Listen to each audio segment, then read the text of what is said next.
మిథ్యా జగదధిష్టానా ముక్తిదా ముక్తిరూపిణీ లాస్య ప్రియాలజకరీ లజ్జారంభాదివందిత. విద్యా జగదధిష్టాన మాయా జగత్తునందు చైతన్య రూపిణి అయి ఉండునది. అసత్యమైనది ఈ జగత్తు. ఇదంతా మిథ్య. మిథ్య అయిన జగత్తుకు ఆధారమైనది చైతన్య రూపిణి అయిన అమ్మవారు. త్రాడును చూచి పాము అనుకోవడం మిథ్య. త్రాడును పాము అనుకోవడంలో త్రాడు ముఖ్య కారణం అవుతుంది. అలాగే లేనిది ఏదో ఉన్నట్టు అనిపించే సర్వజగత్తుకు అమ్మవారు ముఖ్య కారణం అవుతుంది. ఇటువంటి అధిష్టాన కారణాన్ని సూచించే నామమే మిథ్యా జగదధిష్టాన. ముక్తిద విముక్తినిచ్చునది.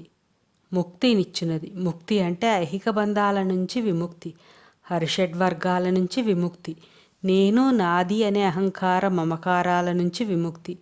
ఇచ్చేవాడు, పుచ్చుకునేవాడు, ఇవ్వబడేది ఈ మూడు ఒకటే అయితే అది ముక్తి అవుతుంది. భక్తి కలవారికి అమ్మవారు ముక్తినిస్తుంది.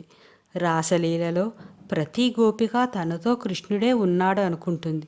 కారణం తన ఎదుట ఉన్న గోపికలో కృష్ణుని చూస్తుంది. అది భక్తి యొక్క పరాకాష్ఠ స్థితి. ఆ స్థితికి చేరిన వారికి అమ్మవారు ఇచ్చే అనుగ్రహం ముక్తి. ముక్తి రూపిణి, మోక్ష రూపిణి. అమ్మవారు కేవలం ముక్తినిచ్చేది మాత్రమే కాదు, ఆ ముక్తి స్వరూపం కూడా అమ్మవారే.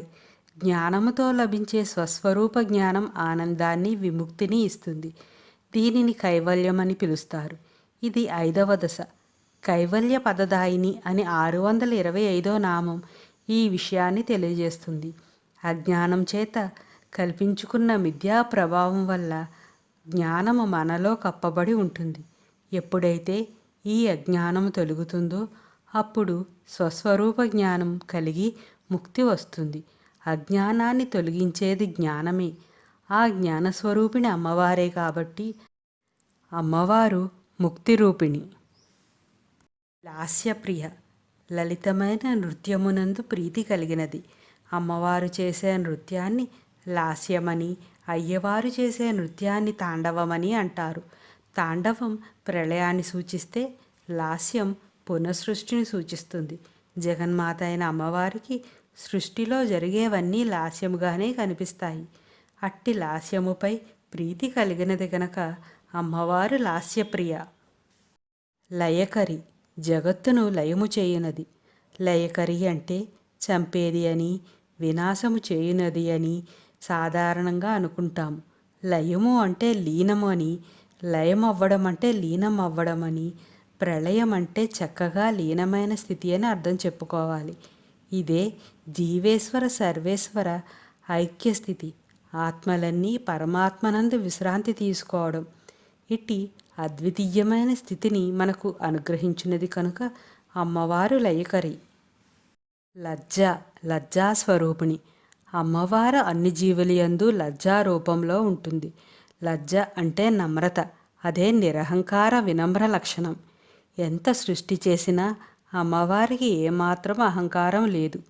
ఎంత గొప్ప పని, పెద్ద పని చేసినా ఇంతే చేయగలిగాను అని వినయముగా ఉండడం లజ్జా లక్షణం క్రిందకు వస్తుంది. సుందరకాండలో స్వామి హనుమ సీతమ్మను చూసి వచ్చి శ్రీరాముని అనుగ్రహం వలన వెళ్ళిన కార్యం విజయవంతం అయిందని తెలిపారు కదా, అదే వినయ లక్షణం. రంభాది వందిత. రంభ మొదలగు అప్సర స్త్రీలచే నమస్కారములు అందుకొనింది. రంభ, ఊర్వశి, తిలోత్తమ, మేనక మొదలైన వాళ్ళందరినీ అప్సర స్త్రీలు అంటారు. వీళ్ళు సంగీతంలోనూ నృత్యంలోనూ బాగా ప్రసిద్ధులు. మంత్రశాస్త్రంలో అప్సర స్త్రీలంటే అనునాసికాక్షరాలు జ్ఞ, ఇని, అణ, నా, మ ఈ 5 అక్షరాలను అనునాసికాలు అంటారు. వీటిని ముక్కు సహకారంతో పలకాలి. సంగీతంలో కానీ మాట్లాడేటప్పుడు కానీ ఈ అనునాసికాల ప్రమేయం లేకపోతే ఆ సంగీతం శ్రావ్యంగా ముందుకు సాగదు. అమ్మవారు సంగీత ప్రియ, సామగాన ప్రియ.